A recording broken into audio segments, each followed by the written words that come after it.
Welcome to The Courage Effect. I'm Suzanne Weller, and this is a show about growth and unleashing what's possible. You'll hear inspiring stories about what courage looks like, how we navigate what's getting in our way, and the opportunities that surface when we choose courage over comfort. Let's get started. Hello, everybody. It's Suzanne. Welcome to The Courage Effect, and welcome to 2024. I hope that the new year is off to a great start.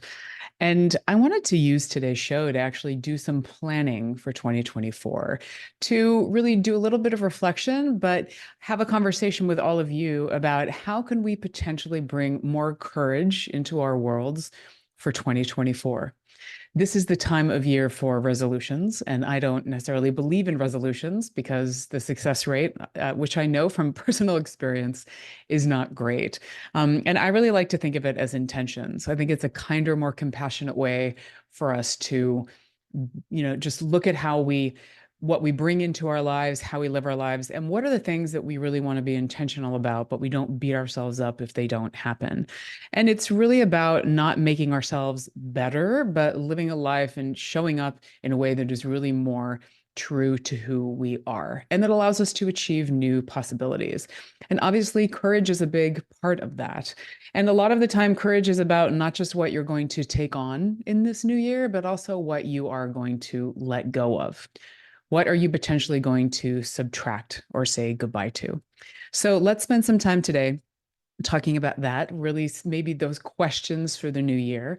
I am going to share with you my word of the year. I don't know if you all do this. I've been doing it for probably the last maybe 10 years. And I do believe that it's a really nice anchor for me to get clear on what's important to me and allowing me to focus my energy. So I'll share that with you and some of the ideas that I have around that, which will hopefully give you some tools or some structures to help you to really start intentionally living the year ahead. So, as we really start to look at what lies ahead in the next 12 months, the first place that I really like to start is by spending some time in looking back. If we want to be able to create change, or we really want to make sure that we're living intentionally, it is vital for us to take some inventory on where are we now? What are we holding on to? What were the things that we achieved in 2023? Or maybe what were the things that we didn't? What were the things that we would like to do differently, or maybe even do over?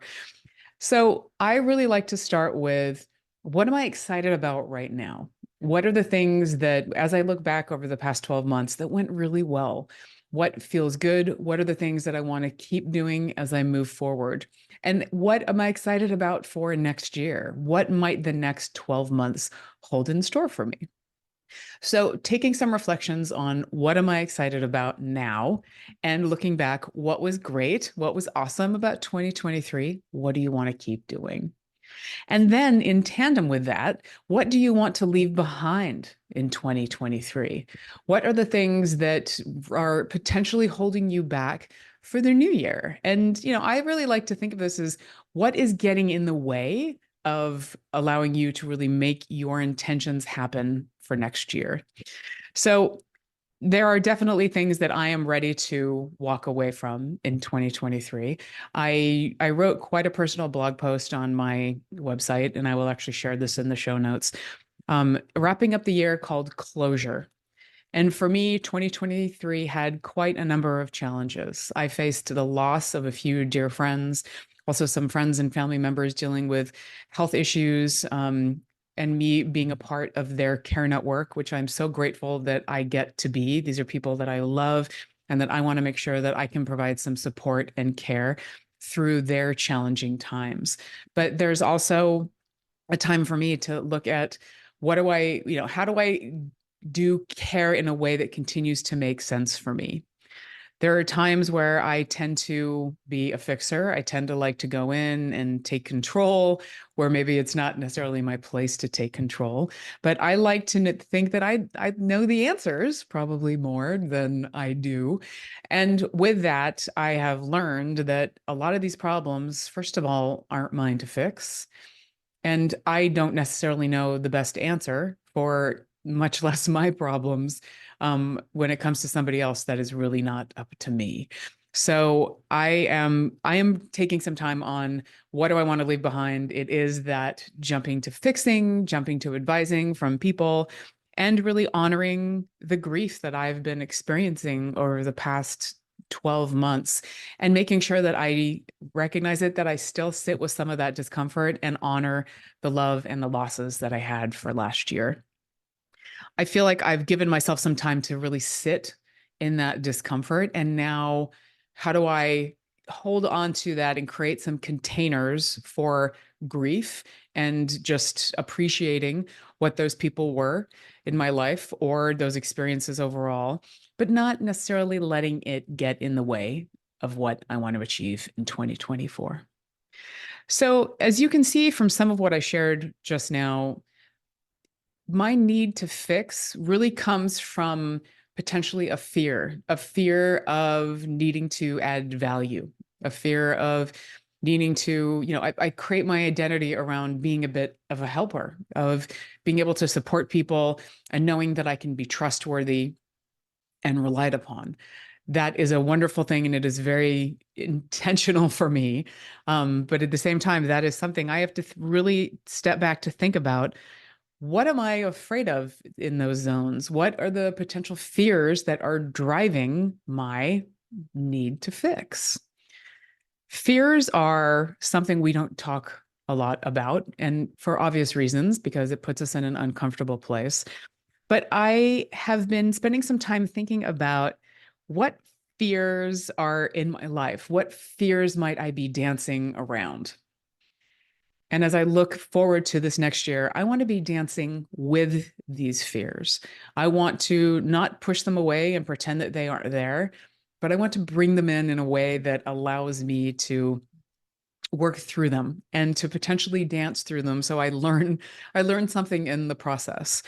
And I wonder for you, as you look back to 2023, what are some of the fears that you might be dancing around? And what are some of the fears that might hold you back moving forward?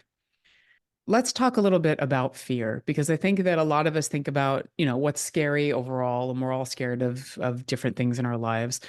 But the key ones that I see for myself and that I see with clients and family and friends are, what are the fears of what might happen if we do something or if we don't do something? So, that can get in the way of us potentially making a decision or actually moving into action on something, or maybe jumping into something that isn't necessarily ours to solve, as I talked about before. So I really like to think of this as sort of the iceberg. The behavior is what's above the water. That's the response to the fear. Below the waterline is really what is motivating the fear, what is driving it. So, how do we get a better idea of what is below that waterline? So, other fears here might include what others are going to be thinking. How might we look? What are the larger optics around what we're doing? This is a huge driver. A lot of us look for, we compare ourselves to other people. What's happening? What will they think if I do this? Or if we make a mistake, people will think that, we're not trustworthy, we're not reliable, we don't have a good grasp of what we do, we're stupid. There's so many things that go into this. So what other people think is a very big fear. And also the need to be liked really threads into this. There's also a big fear about potentially losing control. That is a very scary thing when we have created a life, we've created stability, or, that is something that we've lived with. And if we are taking a step to move outside of that comfort, that stability, that can be very terrifying. And the idea of not having control is really challenging. So as you are thinking about what are the things you want to do in 2024, is there maybe something that you're holding on to, something that you think you're controlling? Because I would actually argue that a lot of what we think we control, we're not actually in control of. And is it potentially losing a sense of who we are, having control over how we're perceived by others, or even how we perceive ourselves?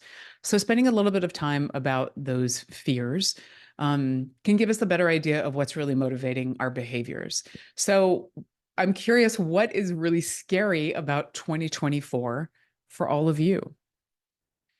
Maybe a way to unpack this a little bit is to think about 1 year from now. So let's think about the beginning of 2025. What do you want to look back on and feeling good about having made a difference for yourselves, for your family, your friends, and your community? If you start to reflect on those points, what are some of the things that you're worried about you will do or that you will not do? This might give you an idea of what is really driving that fear. And if you spend some more time, then you can put some structure around the intentions that will give you an opportunity to figure out how can you successfully bring more courage in? How might you address that fear in a way that is manageable for you? I'm not saying that you need to necessarily jump into the deep end. Courage, as we talk about on this show, I think every week, can be about small acts that happen every day. How do we show up for other people? How do we bring small changes into our lives? So you might want to think about how do you bring change in ways that are almost, micro changes, or as James Clear says, like atomic habits. On an atomic level, small changes can make a big difference in your larger life. And a part of this too is, and one of the other big fears is fear of failure. This is huge. I think this is one of the things that really holds us back. And we have that larger phrase, what would we do if we could fail? Or if what would we do if we couldn't fail? I actually like Seth Godin's twist on that, which is what would you do if you could fail? Let's think about how we embrace failure and the comfort around failure. That is really, really hard. That is just a really difficult thing. But if we start to spend some time over how do we get more comfortable with failing, that might give you an idea. Also, when you start looking at those fears, what might be getting in the way? I'm actually afraid that if I don't do some intentions for this year, then I will let my grief just keep going. It will let me demotivate me. And I don't want that to happen because there have been times where it has slowed me down. So that is a fear that I deal with, that I need to be looking at. And that is definitely part of my 2024 intentions. So we're going to cut to a break now. I want to come back and dig deeper into intentions overall. I'll share my word of the year with you. And I'm going to be curious for all of you, maybe what are some of those fears? And I'd love to hear from you after the show airs, and if you listen to this on some of those. But I'm going to dig into some more of mine and what are the things that I'm putting into place this year to be able to wrangle them. I'm not going to say, I'm going to face them and I'm going to work with them and to dance with them. I'm not going to push them away and pretend that they aren't there. So you are listening to The Courage Effect. We will be right back. Courage takes on many forms. I believe that one of the most courageous things that we can do is recognize when we need help and seek out support.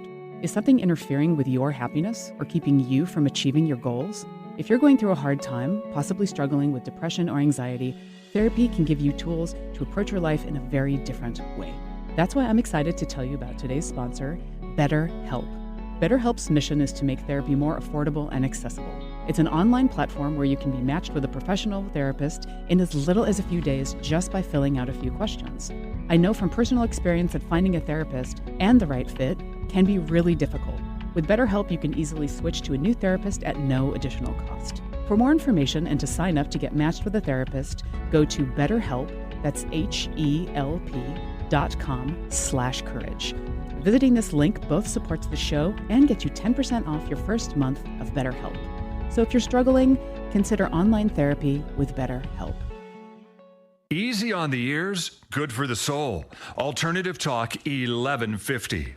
Welcome back to The Courage Effect.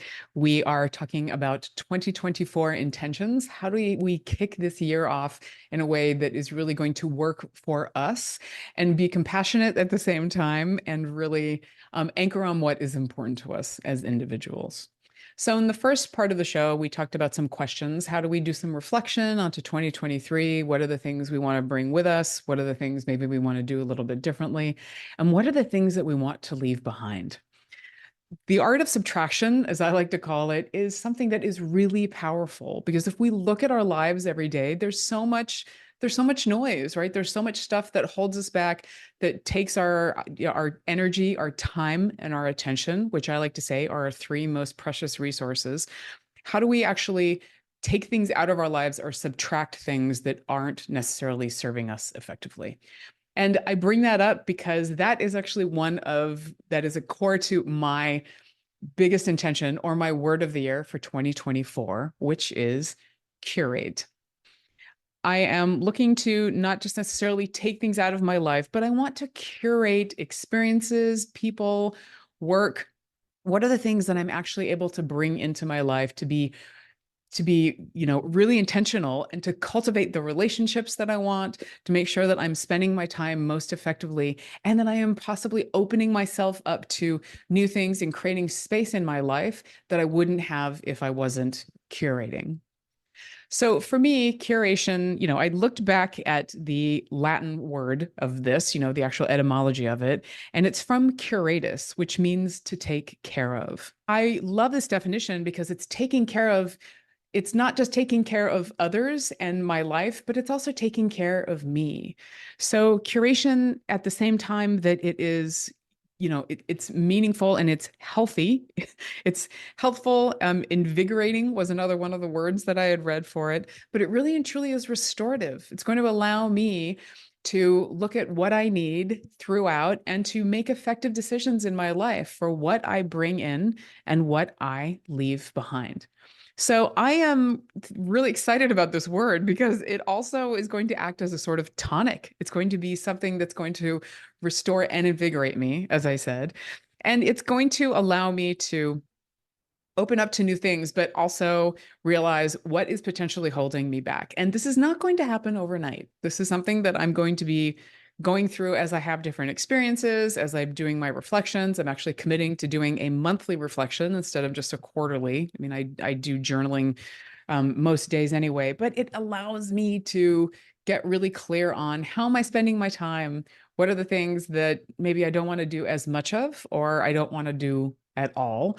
Obviously, some things I have to do that I can't let go of, but I love a format which is called Start, Stop, Continue. And maybe you've heard of the structure. It's something that I learned when I was doing change management work, which I continue to do. But it's the whole idea of what do I want to start doing? What do I want to stop doing? And what do I want to continue doing? The reason why I love this framework so much is that it allows us to really curate, allows us to bring something in. So something new and exciting, something that we are ready to let go of and leave behind. And also, what do we want to keep doing? Because a lot of the time we're doing amazing things and we're not necessarily recognizing ourselves for it. We aren't celebrating our successes and just appreciating what we do and where we're spending our energy effectively. So as I go through curation overall as my word for the next year, it's something that I really want to plan my year around. And a lot of this is based in the scarcity mindset. I'm not sure if you're familiar with the scarcity mindset. It's really defined as a pattern of thinking that focuses on either what you don't have or an underlying belief that there is not enough in the world or that you are potentially not enough. So the foundation of the scarcity mindset is lack, is that we just don't have enough. And when you talk about this for yourself, it's a very disruptive thing because you are literally getting out of bed every morning, not being enough. This is something that we all deal with in different ways because we feel that we need to perform. We feel that we need to be doing things better. There's always something else that we can do. It's a dangerous place. It's also very entwined with perfectionism because it's something that we always think we need to be doing more. We're putting more energy in to be achieving things that are important to us that at the same time don't necessarily need the amount of time that we put into it. We might get so obsessive into detail that we need to zoom out and realize that it's not necessarily going to be any better for putting in that additional time. Because ultimately, perfection does not exist, which is something that I remind myself of constantly because I am a recovering perfectionist. And we're going to have a great show about perfectionism in a couple of weeks. But the whole idea of lacking and not being enough is a huge thing that drives my need to curate because I tend to overextend my time and energy for other people, if I'm, dedicating care and time. It's not to say that I'm not going to be taking care of other people, but I need to manage it. How much am I giving to other people versus how much am I giving to myself? So the idea of defining enough is going to be huge for me in 2024. I'm going to be spending time around what does enough look like for the various things that I want to be doing. And that will hopefully give me a better idea of how much time, energy, and attention I am dedicating to these various activities or relationships or whatever is happening in my larger world. Some other practices that I'm going to be putting in place are trade offs. So if I say yes to something, what in turn do I have to say no to? And I really love to flip that around to somebody that, I part of that perfectionism is also some restlessness. I like to do a lot of things. I potentially overcommit. If I say no to something, if I draw a good boundary, what am I then able to say yes to? That is a really powerful reframe. The idea of what do we open up to when we say no to something? So, boundaries, not just drawing them, but honoring them. I can start to draw some boundaries in my life, but I need to be clear on what I need from other people, what I don't need from other people, and to be really holding myself accountable to those boundaries. This is where the self compassion comes in. This is where the kindness, and this is really being true to what matters to me and making sure that I'm creating space for that. A big part of my life in 2024 is going to be focusing around my family. My parents have decided to move into assisted living this year. So I'm going to be spending time with them, making sure that they have the support that they need as they enter a new chapter in their lives. It's really significant. And as I continue to take care of my friends, and who knows what other things are going to come up in my life that I need to make sure that I have the space, the energy to be able to support. So I also, in the first half of the show, mentioned containering. This is something that is a practice that I do that I love, that is so effective for me that I want to do more of next year. And it gives me the opportunity to say, I'm going to give myself a container to feel something that is not necessarily comfortable for me. So I've had containers for grief. So I've given myself time. This is a time where you can listen to sad music and look at old photographs and just be in a place of not being happy. You can cry, you can just be ugly and really be okay with sitting in not being okay. Having those times set aside, those containers of time, allow me to cope and allow me to show up how I want to show up in those times when grief it's hard. It's hard for me to let grief in all the time. And it's not to say that I can schedule my life so religiously and so diligently that I'm going to always do this, but allowing yourself to have a container gives yourself the space to really feel it. Sometimes this may be mess. If you're somebody that's a really neat person, how can you create a container of bringing messiness? Maybe if you're really change averse, maybe there's different times, and you can create a container for change in whatever way that's going to look like, or adaptability. But these are some of the techniques that I'm definitely going to be using to curate. And I am also looking at another intention as a part of this, which is to consume less. I really want to pare down the stuff in my life. So I've decided to do a trade off there. Every new thing that I buy, one thing has to go to the donation bin, or it has to go out. So the idea of, I don't want to keep consuming and bringing in more. I want to hopefully even go less than, but I'm committing to one in, one out with whatever item that may be. So, as I look into the final minutes of the show, I realize that I have shared a lot with you today. So, we've talked about 2024 intentions. How can you create them? How can you spend some time really figuring out what is going to serve you best this year? And what are the things that you are ready to leave behind in 2023? And at the same time, what are the things that are going really well that you want to keep doing?